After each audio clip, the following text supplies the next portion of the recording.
Sabda TV. Assalamualaikum warahmatullahi wabarakatuh. Alhamdulillah, nahmaduhu wa nasta'inuhu wa nastaghfiruh wa na'udzu billahi min syururi anfusina wa min sayyiati a'malina. Man yahdihillahu fala mudilla lahu wa man yudlil fala hadiya lahu. Wa asyhadu an la ilaha illallah wahdahu la syarika lah wa asyhadu anna Muhammadan abduhu wa rasuluh. Qala Allah Ta'ala fi kitabihil karim, ya ayyuhallazina amanu taqullaha haqqa tuqatih wa la tamutunna illa wa antum muslimun, amma ba'd.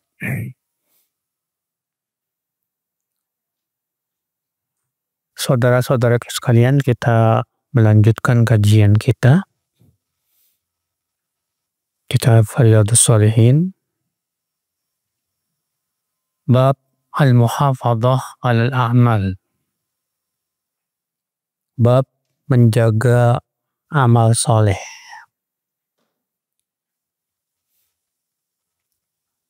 Ibu-ibu sekalian, menjaga amal soleh itu penting sekali. Bagaimana tata cara menjaga amal soleh? Menjaga amal soleh itu dengan yang pertama itu mudawamah. Mudawamah artinya melanggengkan amal. Jangan sampai kita tidak mendawamkannya.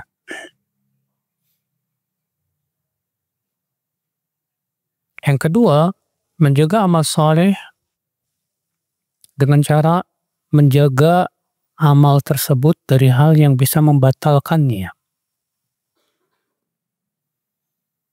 Karena yang membatalkan apa? Riya. Kalau sebelum dan sedang beramal, yang membatalkan itu adalah riya. Kata Syekh Utsaimin, riya itu membatalkan amal apabila muncul sebelum atau ketika sedang beramal. Adapun setelah selesai beramal, yang membatalkannya apa? Itu ujub. Ujub dengan amal soleh. Misalnya ibu-ibu karena rajin puasa atau rajin sholat malam, terus terkena penyakit ujub nih. Pas melihat temannya nggak pernah sholat malam, kita remehkan dia dan merasa kita lebih baik dari dia. Maka perasaan seperti ini ibu-ibu sekalian membuat amal kita dibatalkan oleh Allah. Makanya kata Ibnu Qayyim, fa innal a'mal la turfa'u ila Allah wa fiha al-ujub. Amal itu tidak akan diangkat kepada Allah bila ada padanya ujub. Merasa bangga diri. Karena banyak beramal soleh. Ini hati-hati. Jaga amal kita jangan sampai dibatalkan. Kita udah capek-capek beramal, ternyata nggak diterima sama Allah, bahaya. Ibu-ibu dan bapak sekalian, yang ketiga, jaga amal kita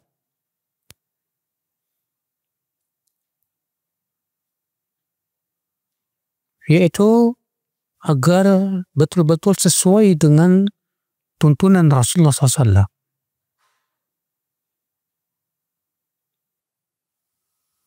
Karena sesungguhnya amal yang tidak sesuai dengan tuntunan Rasulullah SAW berakibat akhirnya tidak diterima oleh Allah Subhanahu wa Ta'ala.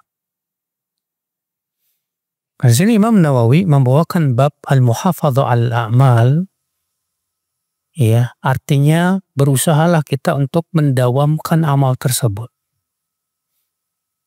Kemudian Imam Nawawi membawakan surat Al-Hadid ayat 16.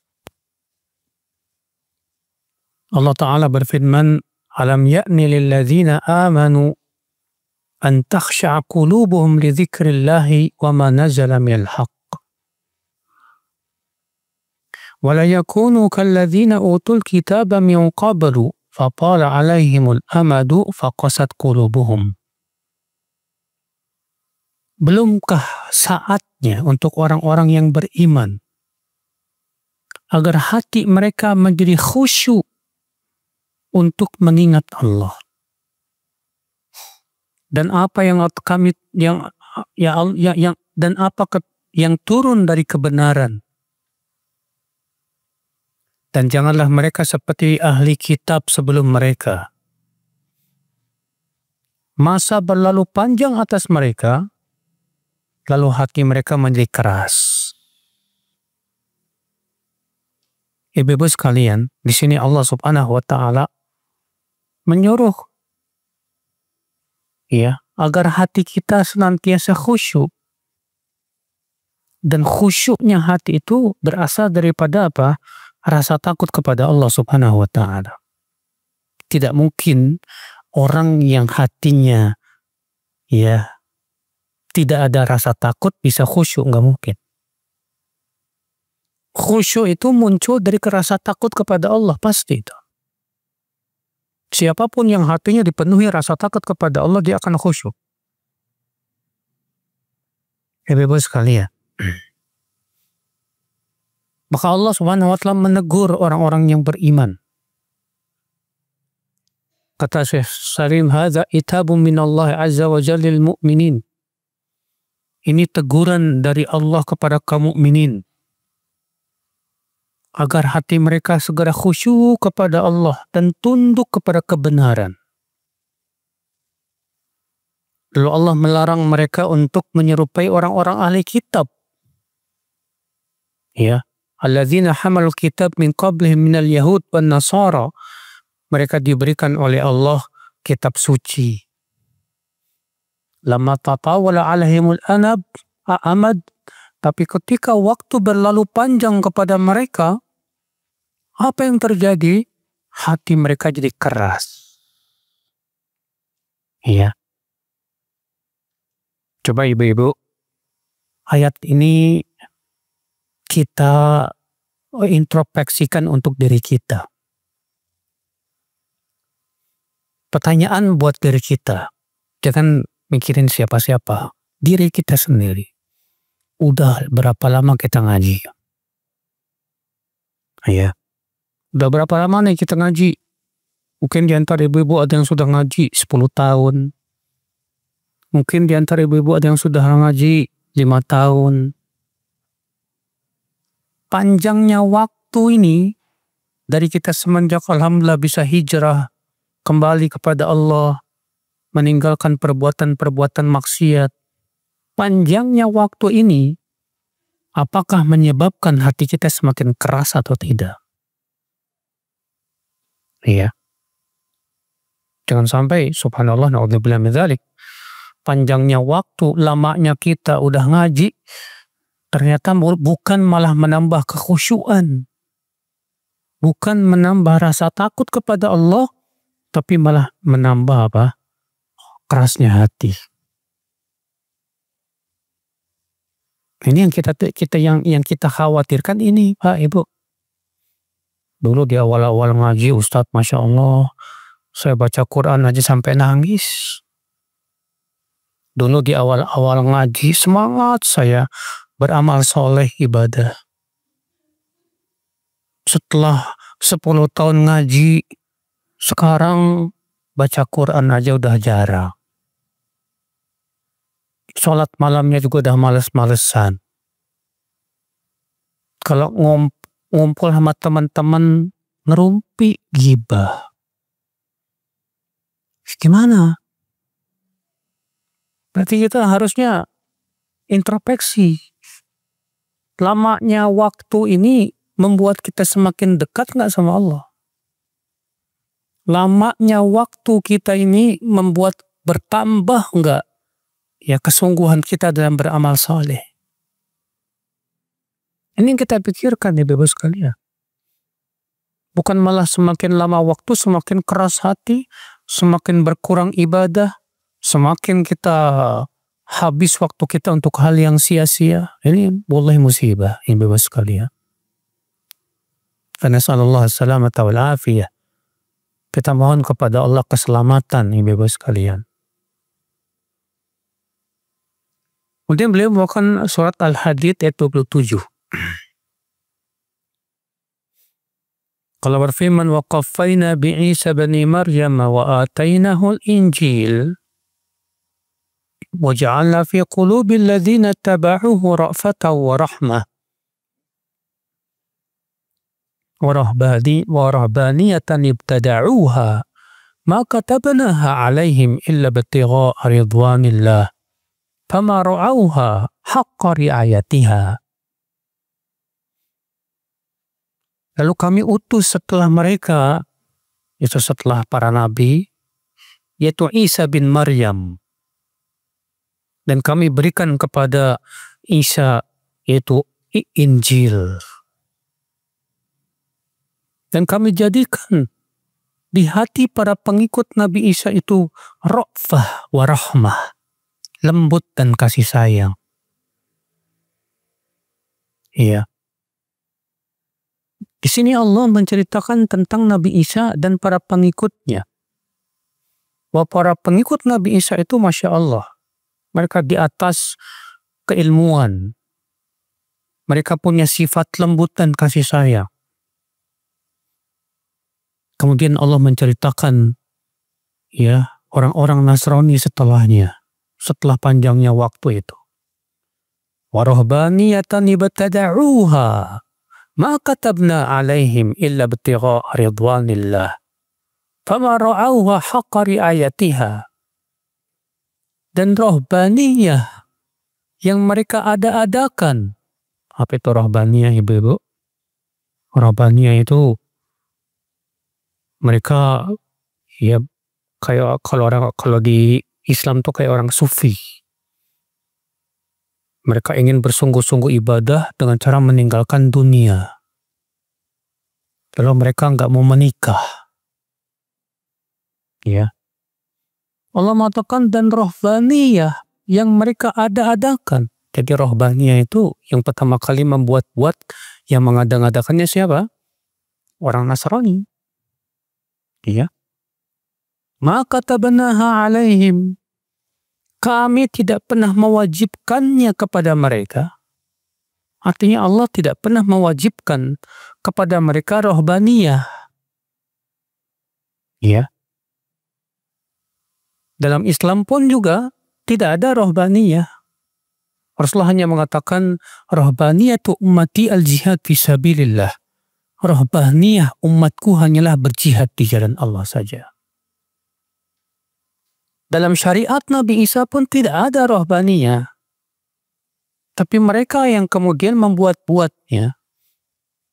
Allah berfirman wa rahbaniyatan ibtada'uha ma katabnaha 'alaihim illa ibtigha'a ridwanillah. Dan rohbaniyah yang mereka ada-adakan, yang kami tidak pernah mewajibkan atas mereka kecuali mengharapkan keridhaan Allah Subhanahu wa taala. Artinya sebagian ulama tafsir mengatakan maksudnya mereka membuat-buat rohbaniyah ini tujuannya mengharapkan ridha Allah Subhanahu wa taala. Fama ra'auha haqqa ri'ayatiha. Maka mereka pun tidak menjaganya dengan sebenar-benar penjagaan. Artinya rohbaniyah yang mereka ada-adakan ini itu pun mereka tidak jaga. Ya. Yang maksudnya begini, Allah ingin mencela orang-orang Nasrani. Orang-orang Nasrani ini sudahlah tidak mau ngikutin syariat Nabi Isa. Sudah begitu mereka bikin gaya ibadah sendiri, namanya apa? Rohbaniyah. Itu pun mereka tidak jaga. Bukan berarti kalau ada orang yang berbuat bid'ah wajib menjaganya, tidak. Tapi ini celaan buat mereka. Celaan buat orang-orang Nasrani yang mereka itu ya tidak berusaha untuk menjaga amal soleh. Akibat hati mereka yang sudah apa? Keras. Ya. Ibu-ibu sekalian. Kata Syekh Salim, wa hadza dzamun lahum min wajhain. ayat ini sebetulnya mencela mereka dari dua sisi. Yang pertama, al-ibtida'u fi dinillah, yaitu mereka berbuat bid'ah dalam agama Allah. Lam ya'murillahu bihi fahuwa madhmum. Padahal Allah tidak pernah memerintahkan mereka. Dan itu jelas tercela. Yang kedua, adamu qiyamihim bima tazamuhu bima za'amu annahu qurbah yuqarribum ila Allahi zulfa. Yang kedua, mereka pun tidak menjaga rohbaniyah yang mereka ada-adakan tersebut. Yang dengan keyakinan katanya itu bisa mendekatkan diri mereka kepada Allah sedekat-dekatnya. Wa hadhil ayah laisa fiha hujjah li muhassin al-bid'ah, dan ayat ini sama sekali bukan hujjah untuk orang yang doyan bid'ah. Enggak sama sekali.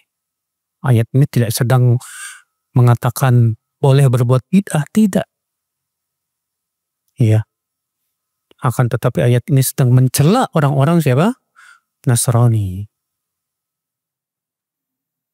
Kemudian Imam Nawawi membawakan An-Nawawi membawakan surat An-Nahl ayat 92.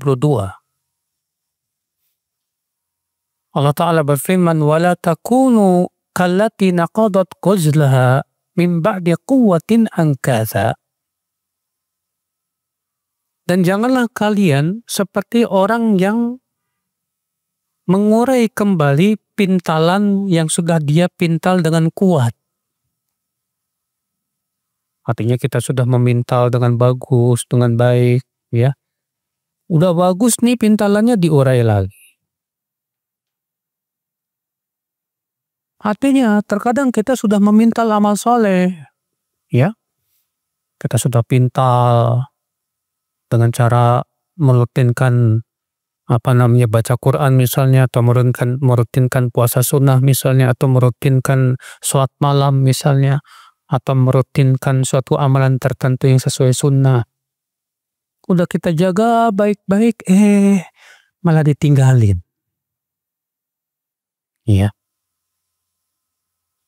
Itu banyak di antara kita seperti itu, ibu-ibu, setelah Ramadan. Di bulan Ramadan, Masya Allah, tiap hari puasa, malamnya sholat tarawih, baca Qurannya rajin. Masya Allah, semua kita bersungguh-sungguh di bulan Ramadan. Setelah Ramadan selesai, ibadahnya selesai. Nah, ini perumpamaannya seperti ini. Seorang wanita yang sudah memintal dengan kuat, lalu ia urai satu persatu. Setidaknya ada yang tersisa lah. Misal, setelah Ramadan, puasa sunnahnya jadi langgeng. Atau misal, baca Qur'annya jadi langgeng terus. Atau misal, sholat malamnya jadi langgeng. Setidaknya ada yang kita langgengkan, Pak Bu. Karena ibadah yang langgeng ini yang akan bermanfaat banget buat diri kita. Makanya, Rasulullah pernah bertanya kepada Bilal, "Hai Bilal, akhbirni bi arja amalin amiltahu fil Islam." Kabarkan kepadaku, hai Bilal, apa amal kamu yang paling kamu harapkan dalam Islam? Karena aku masuk surga dan aku mendengar suara terompah kakimu di surga. Kata Bilal, ya Rasulullah, ma amiltu amalan arja indi fil Islam.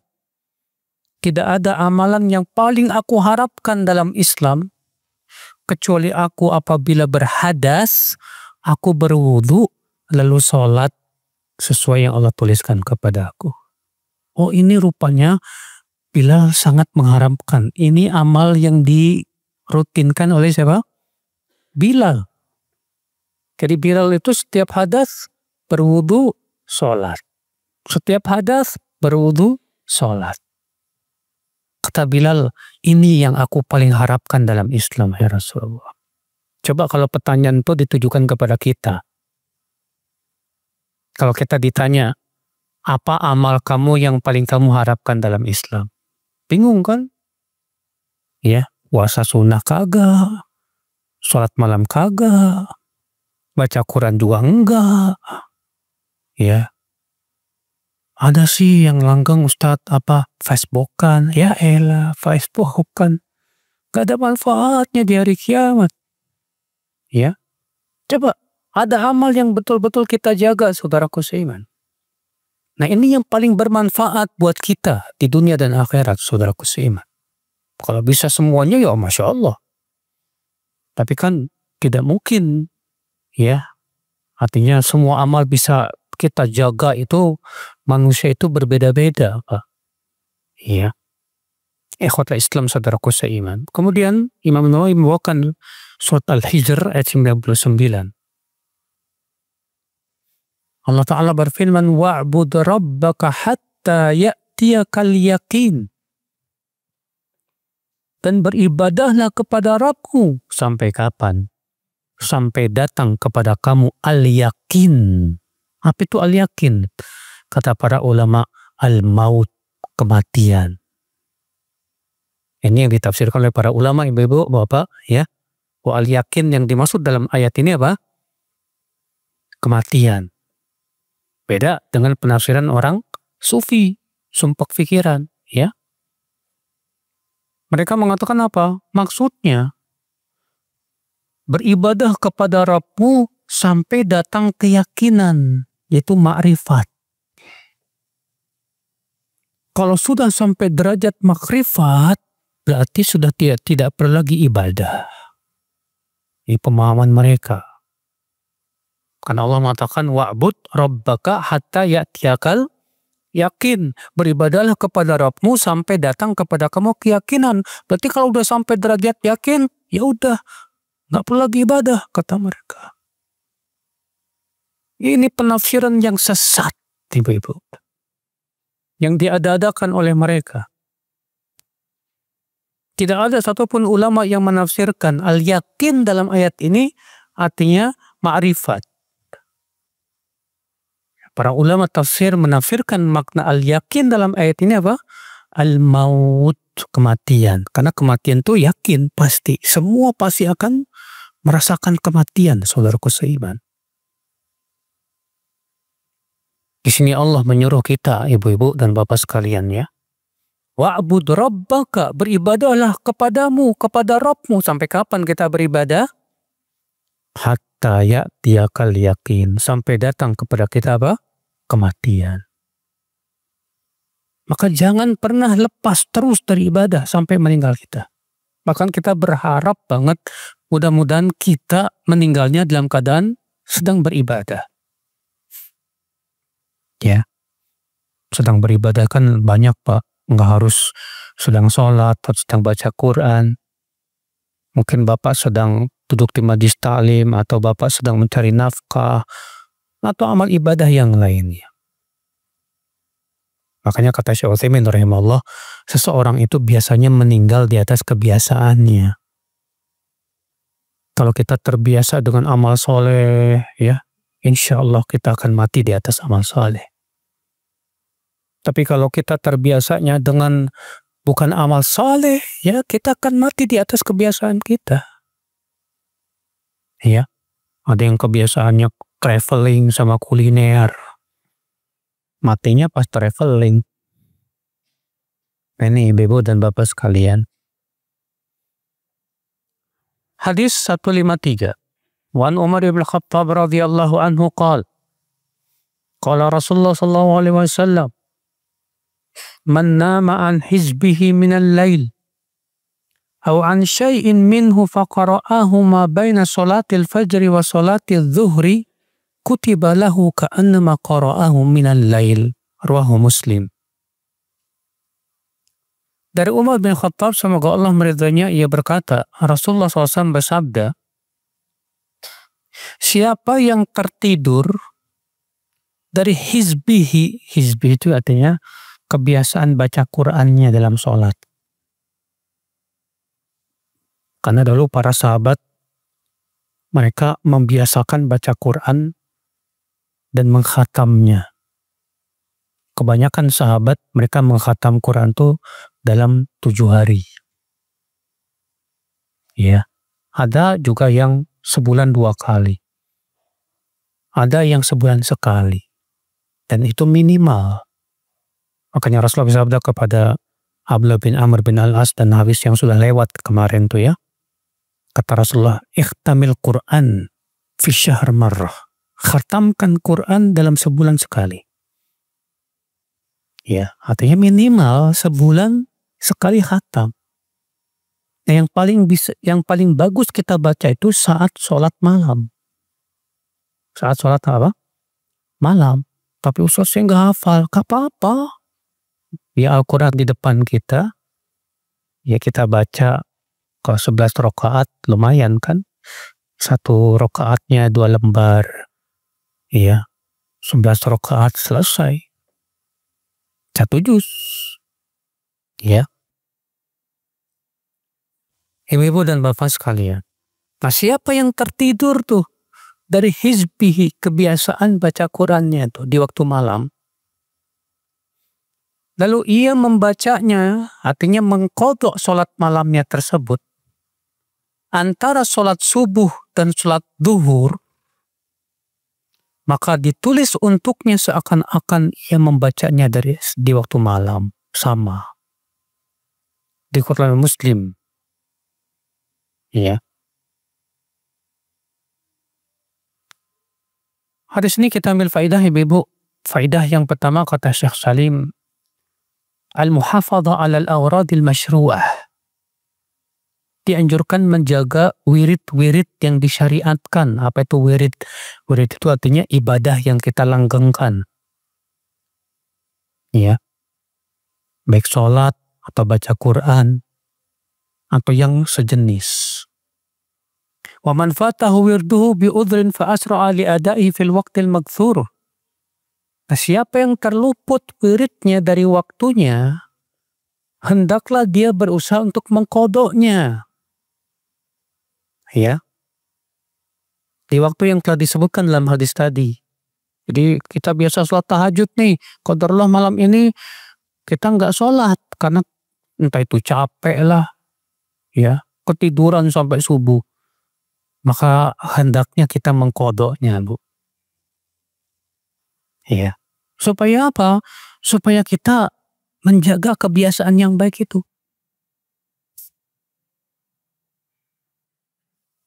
Makanya kebiasaan ini jangan pernah ditinggalin, Pak.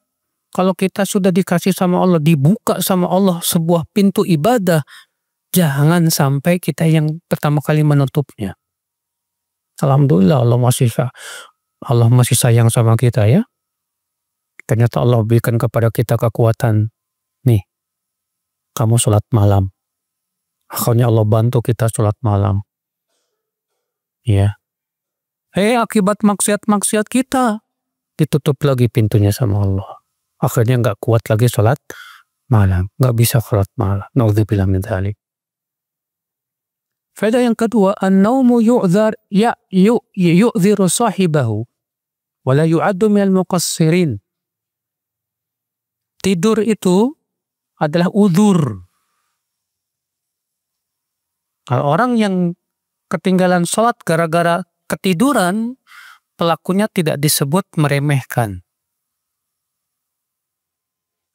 Ya. Kenapa? Yaitu di luar kemampuan kita, akhi. Makanya kata Rasulullah SAW, laisa fit naumi tafrid.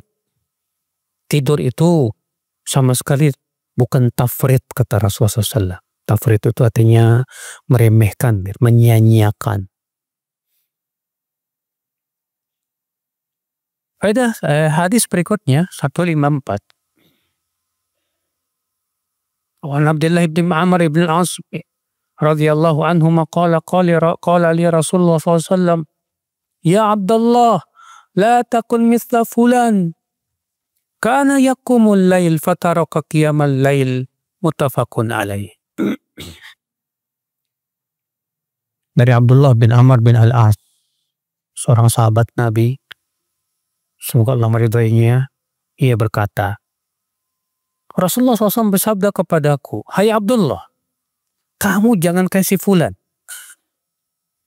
Tadinya ia suka sholat malam, lalu ia tinggalkan sholat malam. Ya, Rasulullah SAW mewanti-wanti seorang sahabat, jangan kayak si fulan ini. tadinya dia punya kebiasaan baik sholat malam, lalu ia tinggalkan sholat malam. Waduh, ini gak bagus banget. Ya. Di sini kita ambil faidah, kata Syekh Salim, al-alim al-murabbi alaihi an ya'rifa ahwala talamidhihi wa an yuraqibahum. Seorang alim yang tujuannya adalah mentarbiyah, mendidik, hendaklah berusaha mengetahui keadaan murid-muridnya, ya, dan mengawasi ibadah mereka. Seorang guru itu bukan hanya sebatas mengajarkan ilmu memang, tapi juga berusaha untuk mendidik, memahamkan, dan mengawasi bagaimana ibadah mereka, dan memberikan motivasi. Iya. Ada yang kedua, al-alimul murabbi yastahithu talamidahu ala fi'lil khairat. Seorang alim yang pendidik menganjurkan murid-muridnya untuk melakukan kebaikan. Walaupun tentunya seorang alim, ya, dia yang pertama kali mengamalkannya tentunya. Yang sampai dia menganjurkan orang lain berbuat baik, dianya sendiri nggak melakukannya. Wah, ini musibah. Ya. Faedah yang ketiga, at-targhibu bi adami tasmiyati man waqa'a fi haqqihi ma yudhammu bihi. Anjuran untuk tidak menyebut nama siapa yang jatuh kepada perbuatan nggak baik tersebut. Karena Rasulullah bersabda kepada Abdullah bin Amr, hai Abdullah, kamu jangan kasih fulan. Fulan siapa? Nggak disebutin sama Rasulullah SAW. Ya, untuk menjaga ya, supaya orang tersebut tidak dijatuhkan statusnya. Karena kan dia meninggalkan kebiasaan yang baik. Beda dengan kalau orang yang jatuh kepada kebid'ahan dan menyebarkan kebid'ahan. Kata para ulama, boleh disebut namanya, supaya orang-orang menjauhi dia dan berhati-hati dari dia. Kalau ini kan sebatas meninggalkan kebiasaan yang baik. Makanya Rasulullah tidak menyebutkan nama. Iya. Makanya dari itu ibu-ibu, kalau ibu-ibu misalnya punya teman ibu biasanya tadinya suka sholat malam, sekarang udah nggak pernah. Terus ibu bilang ke teman-teman, jangan kamu kayak si fulan ya tuh. Terus nyebut nama lagi. Nah, ini nggak bener nih. Ya. Gak boleh nyebut nama, Bu, kalau dalam masalah seperti itu. Cukup katakan, jangan kasih fulana. Teman-temannya nanya, siapa si fulana? Kasih kabar dong. Bilang sama ibu, kepo. Iya. Ibu-ibu sekalian. Jadi kata beliau, ya, di sini jangan sebut nama, cukup sebutkan perbuatannya saja. Bahwa itu perbuatannya nggak baik, nggak bagus.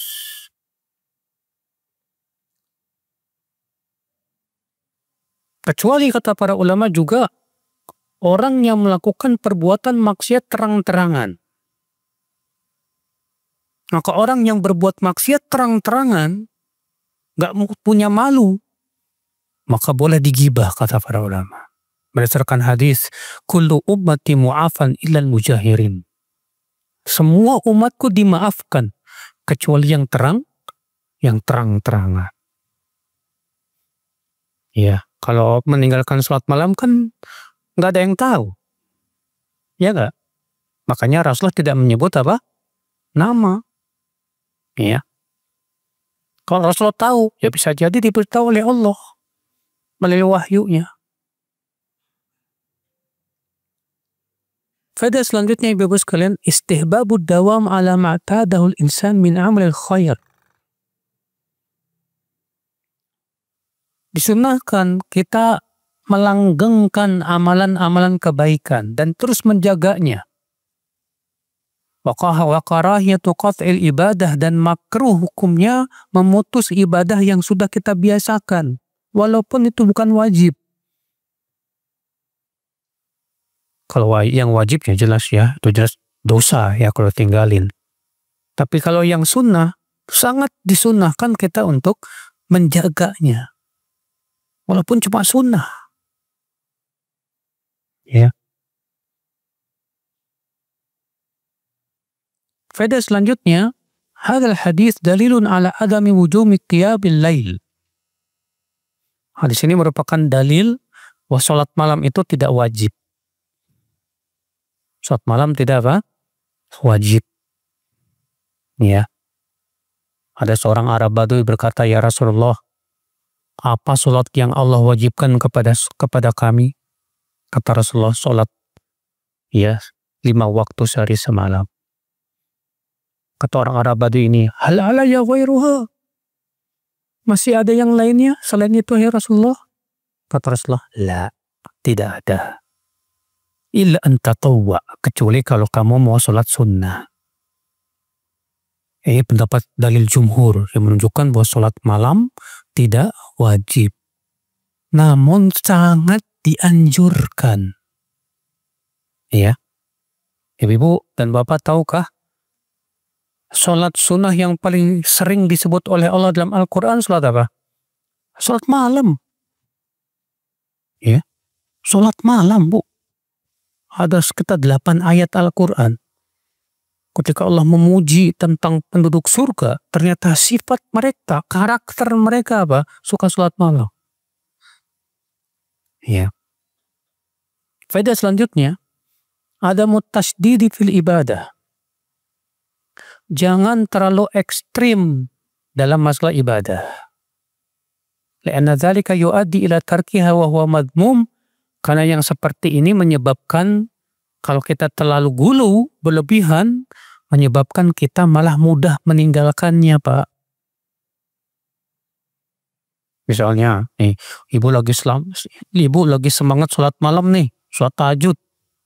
Saking semangatnya, sampai berlebihan. Ya, mulai sholat jam 11, selesai jam 3. Baca sampai 10 juz. Masya Allah. Besoknya kapok. Seperti ini jangan. Sesuaikan kemampuan kita dulu. Ya, kalau kuatnya cuma setengah jam gak apa-apa. Yang penting langgeng. Ya, yang terpenting itu langgengnya, Pak. Walaupun cuma sedikit gak masalah. Saudaraku seiman, rahimani wa rahimakumullah jami'ah. Ibu mungkin ya, kalau ada orang yang ikut lomba maraton 10 kilo, pas dari start dia sudah lari kencang, sekencang-kencangnya. Kira-kira sampai nggak 10 kilo?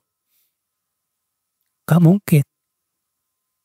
Paling 1 kilo, 2 kilo udah capek. Bisa-bisa apa? Berhenti tengah jalan. Nggak bisa ngelanjutkan. Kenapa? Karena dia sudah keluarkan seluruh kesungguhan tenaganya dia dulu. Tapi ketika kita maraton, kita biasa dulu, biasa gitu. Terus nyampe itu. Ya. Demikian pula ibadah. Ibadah itu ketika kita sedang semangat, jangan difolkan dulu. Melebihi kemampuan. Jangan. Cepat futur itu biasanya. Sesuaikan dulu dengan kemampuan kita. Ya. Nah ini ibu-ibu sekalian. Karena kekuatan kemampuan seseorang itu bisa bertambah jika dilanggengkan. Bismillah. Ya. Saya dulu nge-gym 5 kilo aja udah payah apa. Ya, sekarang setelah rutinkan, alhamdulillah tambah berat. Ya, setidaknya bisa gendong istri lah. Ya. Nah ini kemampuan tubuh saja bertambah kemampuannya. Apalagi demikian pula maksudnya ibadah, Pak. Ibadah juga terkadang di awal-awal kita tuh, saya sholat malam Ustaz cuma bisa 15 menit, gak apa-apa. Asal satu, apa? Langgengkan. Jaga terus. Alhamdulillah Ustaz sekarang sudah bisa setengah jam. Alhamdulillah. Jaga terus. Alhamdulillah sekarang udah bisa 1 jam Ustaz. Alhamdulillah. Jaga terus. Iya. Ini yang kita harapkan ibu-ibu dan bapak sekalian. Hadis berikutnya, wa an Aisyah radhiyallahu anha qalat kana Rasulullah SAW idza fatathu shalah minal lail min waja'in aw ghairihi shalla minan nahari 12 rakaah. Rawahu Muslim. Dari Aisyah semoga Allah meridainya adalah Rasulullah SAW apabila terluput dari sholat malam karena sakit ataupun yang lainnya, maka beliau mengqadanya di waktu siang 12 rakaat. Dia dalam Muslim dalam sahihnya.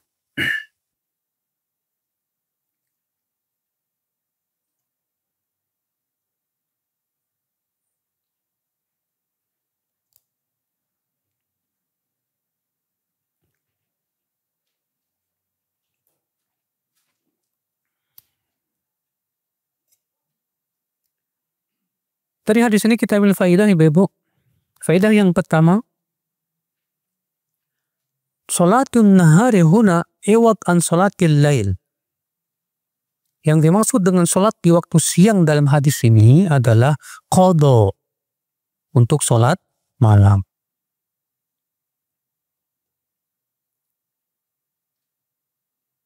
Dan ini menunjukkan mengqadha sholat malam itu di waktu siang dengan jumlah genap. Dengan jumlah apa? Genap. Kalau sholat malam kan 11 rakaat. Nah, ketika kita qadha di waktu siang jadi 12. Iya.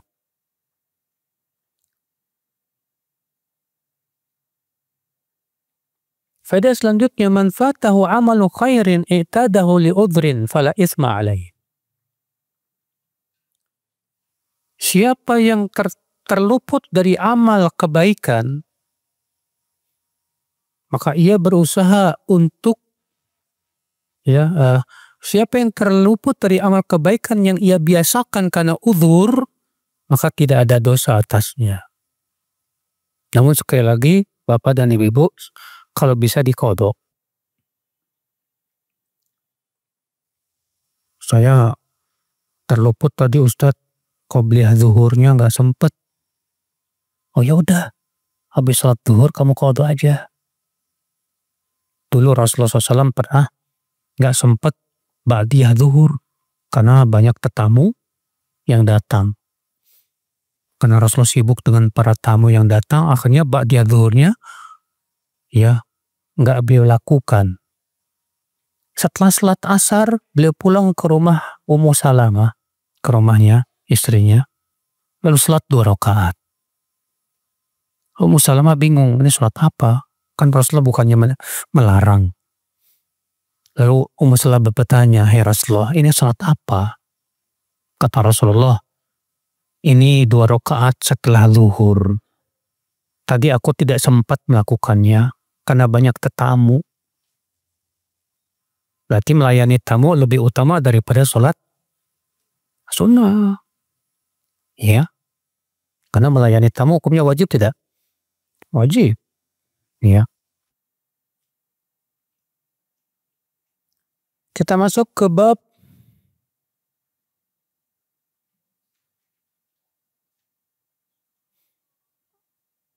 al-amru bil muhafadhati ala sunnah wa adabiha. Perintah untuk menjaga sunnah dan adab-adabnya. Apa itu sunnah, Ibu? Sunnah secara bahasa artinya tariqah, tata cara. Sunnah secara bahasa artinya apa? Tariqah, tata cara. Sebagaimana sabda Rasulullah, "Man sanna fil islami sunnatan hasanatan." Siapa yang menyunnahkan dalam Islam sunnah yang baik. Artinya tata cara. Ya. Adapun sunnah secara istilah, ada dua macam. Ada istilah yang khusus. Ada istilah yang umum. Adapun istilah yang umum, sunnah adalah kullu ta'alimi Rasulullah SAW. Semua yang Rasulullah SAW ajarkan kepada umatnya. Itu adalah disebut sunnah. Makanya disebut Al-Quran dan sunnah. Apa yang dimaksud dengan sunnah? Itu yang diajarkan oleh Rasulullah SAW. Semua yang Rasul ajarkan disebut sunnah. Ini istilah secara umum. Adapun secara khusus disesuaikan dengan ilmu. Karena kan ibu-ibu, ya, setelah munculnya ilmu-ilmu, maka setiap ilmu mendefinisikan sunnah sesuai dengan ilmu tersebut. Ada ilmu hadis. Dalam ilmu hadis, sunnah sinonim dengan hadis. Itu semua yang diambil dari Rasulullah SAW. Baik ucapan, perbuatan, demikian pula persetujuan. Ya, ataupun bentuk tubuh dan akhlak Rasulullah SAW. Itu sunnah. Menurut ilmu hadis. Sunnah menurut ilmu fikih apa? Kalau dilakukan dapat pahala, kalau ditinggalkan tidak berdosa. Ini definisi Imam Al-Juwaini dalam kitab Al-Waraqat. Ya. Sunnah menurut ilmu akidah apa? Sunnah menurut ilmu akidah yaitu ma yuqabilul bid'ah. Kebalikan dari bid'ah. Ada bid'ah, kebalikannya bid'ah apa? Sunnah. Makanya disebut ahlu sunnah dan ahlu bid'ah. Ya. Sunnah menurut ilmu usul fikih apa?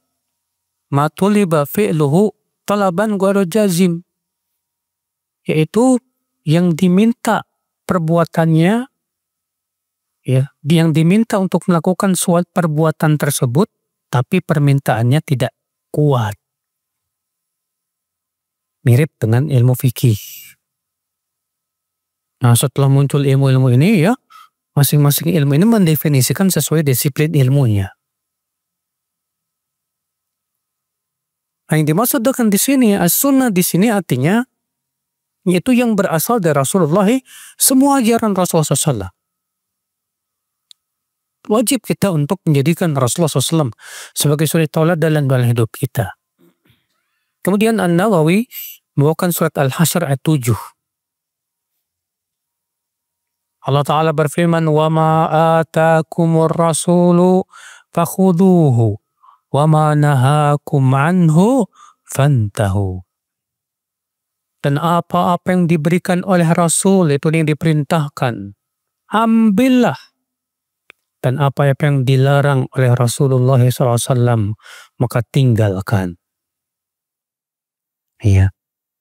Dalam hadis Rasulullah bersabda, "Idza amartukum bi amrin fa'tu minhum mastata'tum, wa ma nahaytukum anhu fajtanibuh." Apabila aku perintahkan kalian kepada sebuah perintah, lakukan semampu kalian. Dan apabila aku larang kalian, tinggalkan. Iya. Ini ibu-ibu sekalian. Jadi semua yang diperintahkan oleh Rasul, lakukan. Dan yang semua yang dilarang oleh Rasul, tinggalkan. Pernah datang seorang wanita kepada Abdullah bin Mas'ud, ibu-ibu. Wanita ini berkata, sampai kepadaku bahwa kamu melaknat wanita yang bertato dan yang diminta ditato. Wanita yang menyambung rambut dan yang minta disambungkan. Kata Mas'ud, Betul. Ini qad qara'tul Quran. Aku sudah hafal Quran. Dan aku sudah periksa ayat per ayat. Gak ada ayatnya itu. Ya. Si wanita ini rupanya hafal Quran. Kalau di Al-Quran aja nggak ada. Ya. Yang mengatakan bahwa wanita yang bertato, wanita yang minta disambung rambutnya itu dilaknat. Apa kata Ibnu Mas'ud? In kunti qara'ti faqad wajadti. Kalau kamu memang benar-benar hafal, harusnya kamu dapat ayatnya. Kata wanita itu yang mana? Maka Ibnu Mas'ud membawakan ayat ini. Allah berfirman, "Wa ma atakumur rasulu fakhudhuhu wa ma nahakum anhu fantahu." Wa qad la'ana Rasulullah sallallahu alaihi wasallam. Allah berfirman, apa-apa yang diperintahkan oleh Rasul, ambil, lakukan. Dan apa yang dilarang oleh Rasul, tinggalkan. Dan Rasulullah telah melaknat setiap wanita yang bertato dan yang ditato. Wanita yang menyambung dan yang minta disambung rambutnya. Tapi ini bukan khusus wanita ya Pak. Ini juga berlaku pada laki. Kenapa Nabi menyebutnya wanita? Karena di zaman Rasulullah biasanya yang melakukan ini siapa? Wanita. Ya. Zaman sekarang laki-laki pun melakukan. Ya. Tuh lihat ibu-ibu dan bapak sekalian. Ibnu Mas'ud berdalil dengan ayat ini. Bahwa Allah memerintahkan kita untuk mengambil semua yang diperintahkan oleh Rasulullah SAW. Dan ayat ini membantah ingkarus sunnah. Kelompok yang mengingkari apa? Sunnah. Di zaman sekarang ini banyak Pak para ingkarus sunnah tuh Pak. Katanya saya hanya percaya sama Quran aja. Saya nggak percaya sama hadis. Subhanallah ya. Ternyata Rasulullah sudah mengabarkan kepada kita Pak Ibu akan munculnya kelompok ini Pak. Dalam hadis riwayat Tirmidzi dalam sunannya. Rasulullah SAW sabda, "Yusiku an yajlisa rajul ala arikatihi wa huwa syab'an. Ta'tihi sunnatun min sunnati fayaqul da' min hadha ma wajadna fil Quran ittaba'na." Hampir kata Rasulullah, nanti akan ada seorang laki-laki yang duduk di atas dipannya dalam keadaan kenyang. Lalu dia berkata, ketika datang kepadanya hadis, dia berkata, tinggalkan ini. Cukup Al-Quran saja. Maka Rasulullah bersabda, "Ala inni qad utitul Quran wa mithlahu ma'ah." Ketahuilah, aku telah diberikan oleh Allah Al-Quran dan yang sama dengannya bersama Al-Quran. Yaitu hadis Rasulullah Sallallahu Alaihi Wasallam. Maka hati-hati Bu dengan kelompok ingkarus sunnah ini Bu. Karena di zaman ini bertebaran masalahnya. Ya, mereka menikam Sahih Bukhari, Sahih Muslim. Mereka meragukan hadis. Mungkin ibu ada yang pernah dengar tuh di radio sebelahnya Roja. Radio apa itu? Iya. Ada seorang Habib mengatakan begini, sunnah Nabi itu, hadis itu baru dicatat 200 tahun setelah Rasulullah wafat. Kata dia. Jadi bagaimana kita bisa percaya kepada hadis? Waduh Pak. Dia ngomong di radio masalahnya. Gelarnya ya Habib lah gitu. La haula wa la quwata illa billah. Ternyata dia suka baca kitab orang-orang orientalis. Yang pertama kali mengatakan bahwa hadis baru dicatat 200 tahun setelah Rasulullah wafat itu orang orientalis. Memang orang orientalis tujuannya ingin apa? Menyerang Islam. Padahal siapapun yang belajar ilmu hadis, dia akan dapatkan bahwa pencatatan hadis itu sudah ada di zaman Rasul SAW. Makanya seorang ulama besar yang hidup di abad ke-5 Hijriah, yaitu Al-Khatib Al-Baghdadi, menulis sebuah kitab yang berjudul apa? Kitabatul Hadis, sejarah pencatatan hadis,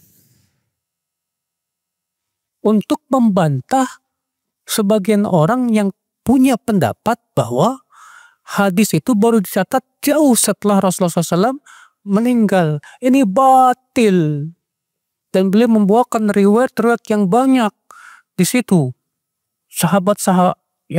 Nama-nama sahabat yang mencatat hadis di zaman Rasulullah SAW. Siapa di antaranya? Di antaranya Abdullah bin Amr bin Al-As. Itu diakui oleh Abu Hurairah. Kalau Abu Hurairah tidak mencatat, karena memang hafalannya luar biasa Abu Hurairah. Kata Abu Hurairah apa? Tidak ada seorang pun yang lebih hafal hadis dariku, kecuali Abdullah bin Amr bin Al-As. Karena dia dahulu mencatat, sementara aku tidak mencatat. Dalam riwayat Tabrani, Abdullah bin Amr bin Al-As berkata, kuntu kat aktubu kullama sami'tu min Rasulullah SAW kama qala. Dahulu di zaman Rasulullah SAW, aku catat itu semua yang disabdakan oleh Rasulullah SAW. Lalu sebagian sahabat ada yang menegurku dan berkata, bagaimana kamu mencatat semua yang Rasulullah ucapkan, padahal kan beliau juga manusia, bisa berbicara dalam keadaan marah dan dalam keadaan ridho. Lalu aku pun tidak mencatatnya lagi. Setelah itu aku tanya ke Rasulullah, hai Rasulullah, bagaimana ini? Kata Rasulullah, uktub, tulis saja. Fawalladhi nafsi biyadih, ma kharaja min fiyya ilhaq. Tulis saja.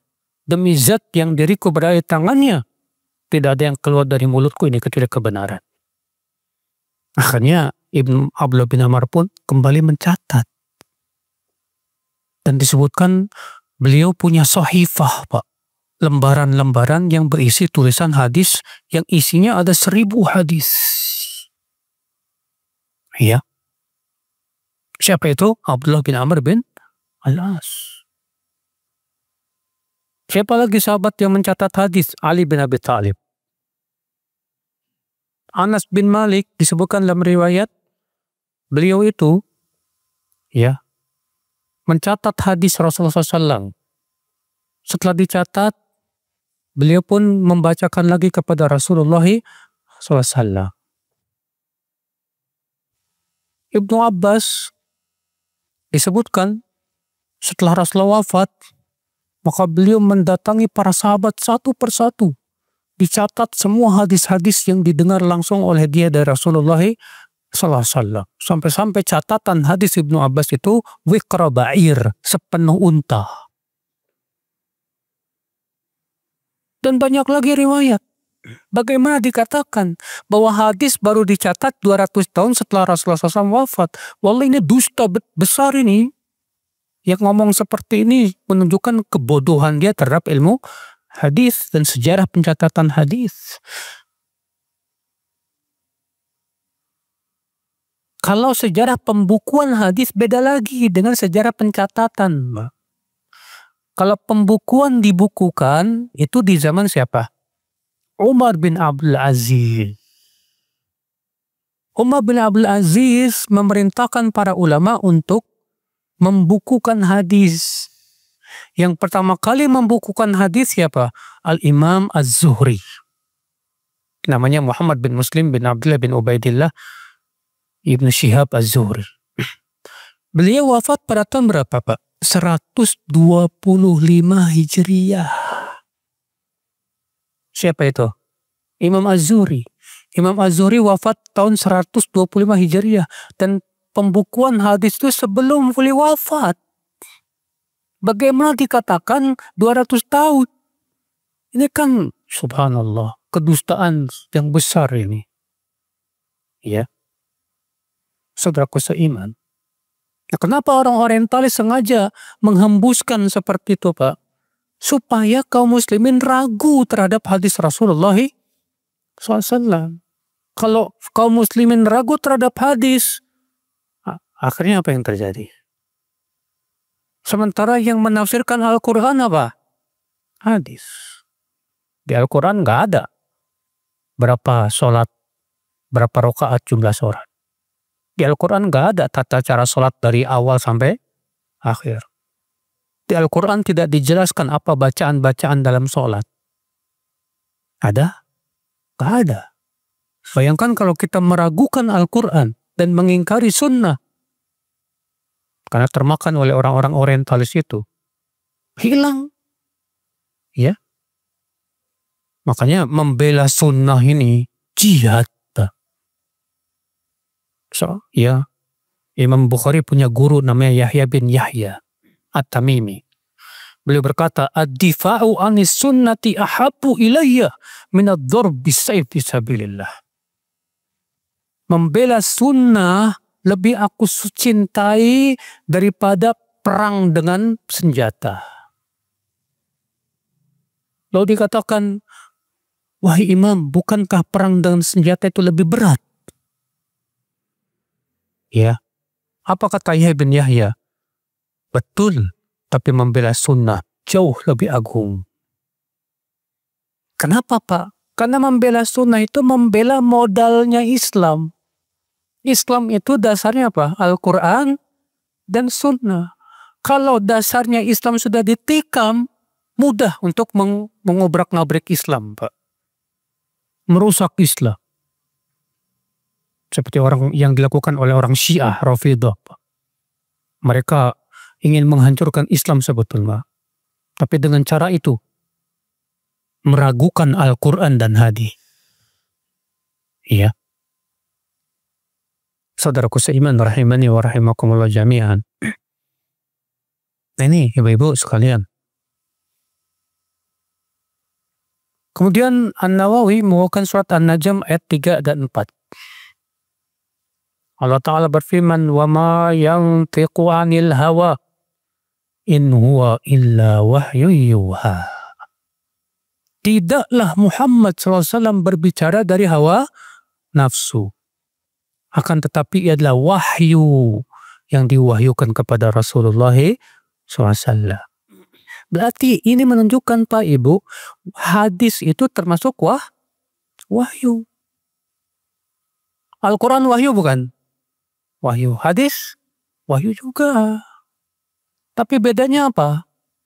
Kalau Al-Quran ya adalah firman-firman Allah langsung secara makna dan lafaz. Ya.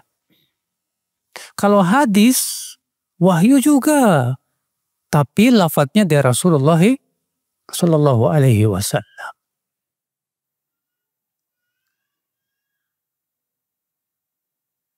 Maka dari itu ibu-ibu sekalian,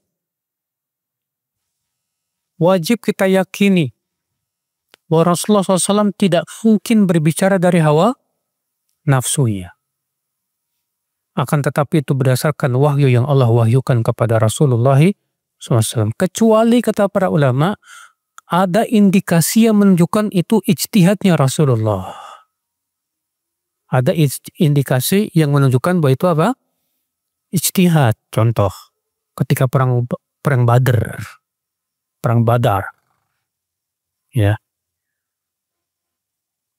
Rasulullah SAW memilih suatu tempat untuk melawan Quraisy. Kan waktu itu kan melawan pasukan Quraisy. Kata Rasulullah, kita di sini saja. Kata sebagian sahabat, "Hai Rasulullah, ini berdasarkan wahyu atau ijtihad engkau?" Kata Rasulullah, "Ini ijtihadku." Kata sahabat ini, "Kalau ini ijtihad wahai Rasulullah kurang tepat. Lebih baik kita kuasai sumur-sumur yang ada di depan sana, supaya mereka orang-orang musyrikin tidak mendapatkan air." Akhirnya Rasulullah menganggap, wah ini bagus. Menerima usulan para sahabat.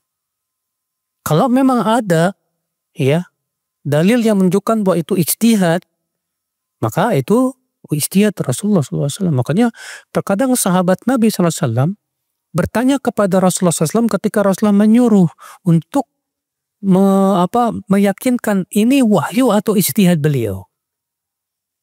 Seperti yang terjadi ketika perang perdamaian Hudaybiyah, Pak. Allah pun mewahyukan kepada Rasulullah kan waktu itu kan di tahun ke-6 Rasulullah SAW tidak bisa umroh karena dihalangi kan. Akhirnya Rasulullah SAW diperintahkan oleh Allah untuk tahallul dan menyembelih apa? Untuk tahallul dan menyembelih hewan hadyu dan mengkodok pada tahun yang akan datang. Rasulullah menyuruh para sahabat untuk tahallul semuanya. Ternyata nggak ada satupun sahabat yang mendengarnya. Kenapa? Karena para sahabat waktu itu mengira itu ijtihad Rasulullah SAW. Akhirnya Rasulullah pun merasa sedih. Masuklah ke rumah ke Ummu Salamah. Kata Ummu Salamah, "Ya Rasulullah, maukah engkau mereka mengikuti perintahmu?" "Apa itu, hai Ummu Salamah?" "Kau lakukanlah sendiri." Akhirnya Rasul pun mencukur rambutnya sendiri. Ketika melihat Rasul mencukur, pahamlah sahabat ini wahyu. Ini bukan ijtihad. Akhirnya mereka pun mencukur rambut mereka ya masing-masing. Saudaraku seiman rahimani wa rahimakumullah jami'ah. Nah ini Bapak dan Ibu sekalian.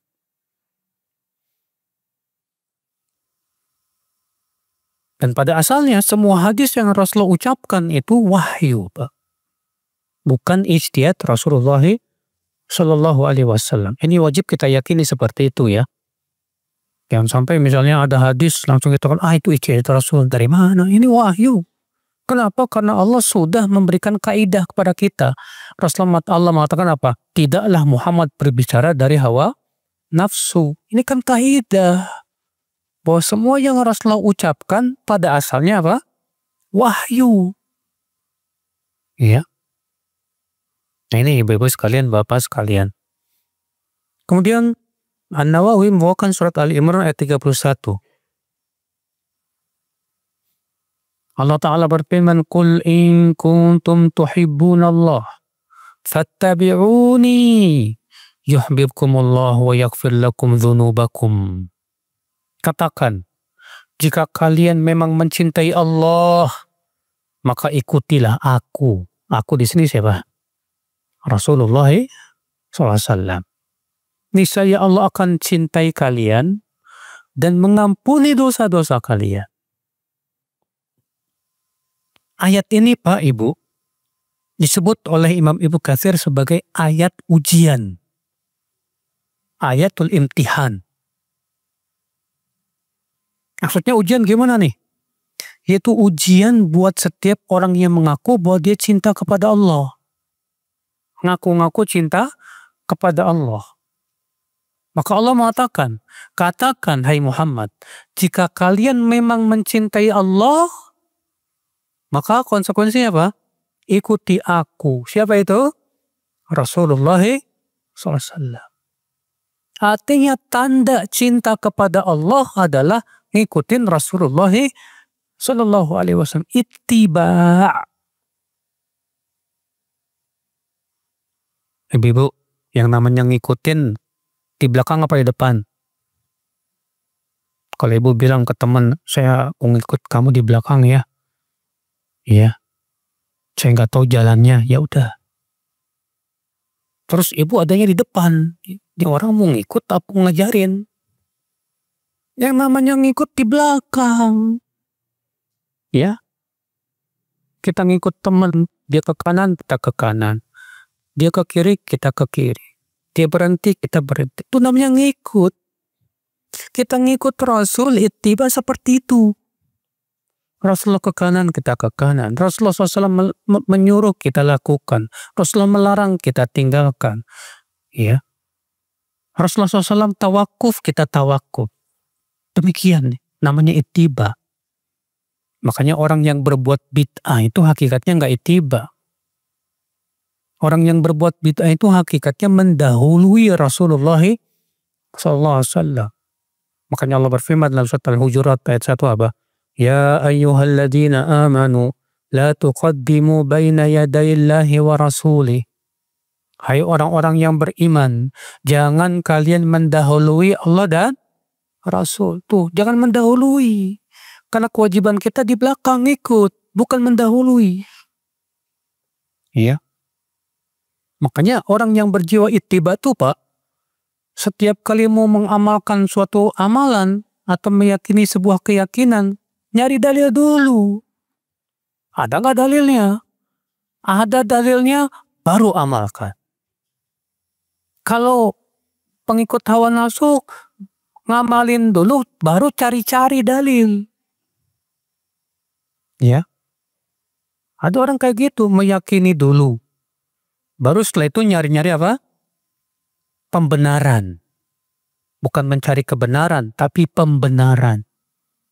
Nyari-nyari dalil yang cocok dengan hawa nafsunya. Nah ini tanda kita pengikut hawa nafsu, Pak.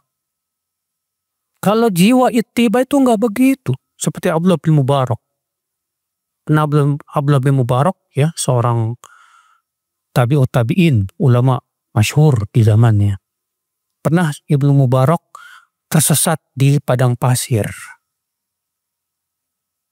Lalu beliau mendengar katanya ada hadis yang mengatakan kalau kamu tersesat di padang pasir, maka panggillah hamba Allah. Hai hamba Allah, tunjukkan aku jalan. Tapi aku tidak berani mengamalkan nih hadis sampai aku periksa dulu. Hadisnya sahih apa enggak? Oh, Masya Allah. Ini Abdullah bin Mubarak gak berani ngamalin hadis yang sampai kepada beliau sampai dipastikan dulu ini hadis sahih apa? Dhaif. Ini baru orang berjiwa ittiba tuh Pak. Ketika sampai kepada kita hadis, jangan berani diamalkan dulu sampai kita pastikan ini sahih apa enggak. Kalau kita nggak bisa menilai sendiri ya tanya ahlinya. WA Ustadz, mau nanya, ini hadis saya apa enggak? Kata Ustadz sahih. Alhamdulillah, amalkan. Ya. Ibu-ibu dan bapak sekalian. Maka Allah mengatakan, Qul in kuntum tuhibbunallah. Katakan jika kalian memang mencintai Allah. Yuhibbukumullah. Fattabi'uni, ikuti aku. Itu Rasulullah SAW. Apa balasannya Pak bagi orang yang ikut Rasul Pak? Kata Allah, yuhibbukumullah. Misalnya Allah akan cintai kamu. Wa yaghfir lakum dzunubakum, dan mengampuni dosa kamu. Subhanallah. Ini rupanya ya pahala orang yang ittiba kepada Rasulullah SAW. Yang pertama, orang ini dicintai oleh Allah. Yang kedua, orang ini diampuni oleh Allah dosanya. Masya Allah. Ya, penting Pak, Ibu, kita punya jiwa ittiba itu penting. Ibu-ibu misalnya mau berpakaian, terus ibu berpikir, ya, pakaian saya sesuai dengan sunnah nggak ya? Masya Allah, kalau pikiran ibu seperti ini luar biasa Bu. Berarti ibu punya jiwa ittiba. Tapi ada sebagian ibu-ibu mikirnya gini, saya pakai jilbab gimana ya biar tetap menarik. Pengen pakai jilbab, pengen pakai cadar, tapi yang dipikiran apa? Supaya tetap terlihat menawan, menarik. Lah ini bukan jiwa ittiba ini. Jiwa ittiba itu mikirnya sesuai enggak dengan perintah Allah dan Rasulnya. Itu yang dia pikirkan. Ya. Ibu-ibu dan bapak sekalian. Ketika kita mau makan, mikir, makan saya ini sesuai nggak dengan sunnah Rasulullah SAW. Ya. Di masyarakat kita kan ada doa mau makan. Allahumma barik lana fima razaqtana wa qina adzabannar. Pas dengar hadis ini, nggak berani dia amalkan sampai dicek dulu hadisnya saya apa enggak. Ternyata hadisnya lemah. Dan lemahnya bukan lemah biasa Pak, lemah banget. Yang sahih hanya ucapan apa? Bismillah. Iya. Ketika kita tahu hadisnya lemah, udah jangan diamalin. Ngapain ngamalin? Nah ini penting ibu-ibu, bapak dan ibu-ibu sekalian ya. Dalam beragama itu harus seperti ini, jiwa ittiba. dalam keyakinan, dalam ibadah, dalam muamalah, ya, dalam akhlak. Penting banget kita jadikan Al-Quran dan hadis, ya sunnah Rasulullah sebagai parameter kita. Ya, tumbuhkan jiwa ittiba itu kepada anak-anak kita juga. Ya. Dulu saya waktu kecil, ya, sama bapak saya selalu suka bilang begitu, ada dalilnya apa enggak tuh, tanyain ke gurunya. Bener Pak, di kelas saya nanya. Waktu itu guru agama ngajarin, pas waktu itu ingat banget sih, kelas berapa SD ya? Kelas 5 SD. Jadi adik-adik katanya, kalau perempuan sujudnya tuh beda dengan laki-laki ya. Kalau laki-laki tuh begini. Ya, di ini. Kalau perempuan begini. Saya bilang, Pak, dalilnya mana? Mungkin ini teman saya Bapak SD nih, Pak. Iya. Wah, dia langsung marah itu. Nggak terima. Dalilnya, saya bilang dalilnya mana, Pak? Ya, ditanya dalil kelabakan, Pak. Bingung. Ya, akhirnya dia bilang, biar nggak jatuh. Waktu itu saya bingung, apa nggak jatuh, nggak paham. Subhanallah, nggak ada dalil. Setelah saya di kuliah hadis, saya cari-cari, ada rupanya riwayat Baihaqi, tapi riwayatnya sangat lemah. Tidak bisa dijadikan hujjah. Ya. Dan sementara pada asalnya laki-laki dan wanita itu sama. Tidak boleh dibedakan kecuali dengan apa? Dalil. Kalau tidak ada dalil, tidak boleh disamakan. Baik, saya kira cukup dulu sampai di sini. Nanti insya Allah kita lanjutkan lagi. Nih ya. Baik, saya kira cukup sampai di sini. Subhanakallah bihamdik. Asyhadu an la ilaha illa anta astaghfiruka wa atubu ilaik. Wassalamualaikum warahmatullahi wabarakatuh.